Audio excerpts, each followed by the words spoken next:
তারিখে এবার অন্তত সেই সম্ভাবনা নাই, সবাই বুঝতেছি। রেজাল্টের রক্তকরণ হচ্ছে, জনগণ ভোট দিয়েছে আমাদেরকে, কিন্তু ফল চলে গেছে ওইটাকে। এটা তো একেবারেই পরিষ্কার। দেশের বৃহত্তর স্বার্থে আমরা মনে করি যে যেটুকু আমরা পেয়েছি এইটা দিয়ে আমরা দেশের সেবা করতে পারবো এবং উদাহরণ আমরা সেট করতে, জনগণ বুঝতে পারবে যে সত্যিকার অর্থে কাদের প্রয়োজন তাদের জন্য।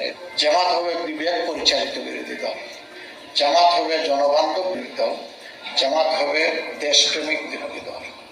আমরা দেশের স্বার্থে যদি সরকার কোনো উদ্যোগ নেয় আমরা সমর্থন করব, আবার যদি দেশ এবং জনগণের স্বার্থ বিঘ্নিত হয় আমরা কোনোদিন তর্ক বাহকগিরি করি নাই, আমরা সেখানে জনগণকে সাথে নিয়ে সংসদের ভিতরে এবং বাইরে আমরা আওয়াজ তুলি। যে দায়িত্ব দেশবাসীর প্রতি যে দায়বদ্ধতা আছে, বিরোধী দল তো দায়বদ্ধতা মুক্ত নয়। হয়তো সরকারি সুযোগ সুবিধা, সিদ্ধান্ত গ্রহণ, বাস্তবায়ন এগুলো অনেক কিছু আমাদের হাতে থাকবে না, কিন্তু তারপরেও জনগণের জন্য কাজ করার সুযোগ তো আমাদের থাকবে। আমাদের এক হচ্ছে জনগণ, 2 নম্বর অগ্রাধিকার হচ্ছে জনগণ, 3 নম্বর অগ্রাধিকার হচ্ছে জনগণকে নিয়েই আমাদের সবকিছু হবে। আমরা আগেই বলেছি আমাদের ইশতেহারে বক্তব্যে যে আমরা এমন বক্তব্য দিব না যেটা আমরা মানতে পারবো না বা মানবো না।